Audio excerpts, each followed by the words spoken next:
ఇక్కడ 3 బిల్లులు కేంద్ర ప్రభుత్వం ప్రవేశపెడతా ఉంది. ఒకటి మహిళా బిల్లు, 2 డీలిమిటేషన్, 3 సీట్ల పెంపకానికి సంబంధించిన బిల్లు. కాంగ్రెస్ పార్టీ 2 బిల్లులకు మద్దతు ఇస్తా ఉంది. ఒకటి మహిళా బిల్లు, 2 డీలిమిటేషన్ సంబంధించి. డీలిమిటేషన్ అనేది 2009 ముందు జరిగింది దేశంలో. మొన్న అస్సాంలో కూడా డీలిమిటేషన్ చేసుకున్నారు. జమ్మూ కాశ్మీర్లో సీట్లు పెంచుకున్నారు.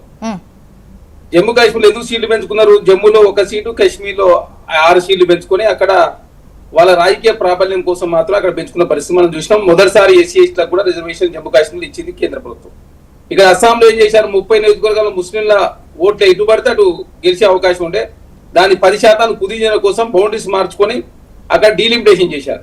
కాబట్టి డీలిమిటేషన్ కు కాంగ్రెస్ పార్టీ వ్యతిరేకం కాదు. ఎందుకంటే బౌండరీస్ మార్చేది, కలుపుడు యాడ్ చేసేది అంతా ఒక ప్రక్రియ. కాబట్టి డీలిమిటేషన్ కాంగ్రెస్ పార్టీ వ్యతిరేకం కాదు. మహిళా బిల్లు అంశాలు కూడా కాంగ్రెస్ పార్టీ ఏం చెప్తా ఉందంటే 2024లో అమలు చేసి ఉంటే ఖచ్చితంగా అది మహిళలకు లాభం జరిగేది. అప్పుడే చాలా మంది పార్లమెంట్ లో కావచ్చు, అసెంబ్లీలో వచ్చేవారు. ఆనాడు మేము డిమాండ్ చేస్తే మీరేమో 27 జనాభా లెక్కల సేకరణ తర్వాత చేస్తామని చెప్పింది కదా. మరి ఇప్పుడు జనాభా లెక్కల సేకరణ జరుగుతున్నప్పుడు ఎందుకు ఇది అంత అడావిడిని తీసుకొస్తున్నాయని కాంగ్రెస్ పార్టీ అడుగుతా ఉంది. దానికి కేంద్ర ప్రభుత్వం సమానం చెప్తారు. ఉత్తరప్రదేశ్ ఎలక్షన్ ఉన్నాయి కాబట్టి ఈ బిల్లును తీసుకొచ్చే ప్రయత్నం జరుగుతా ఉంది.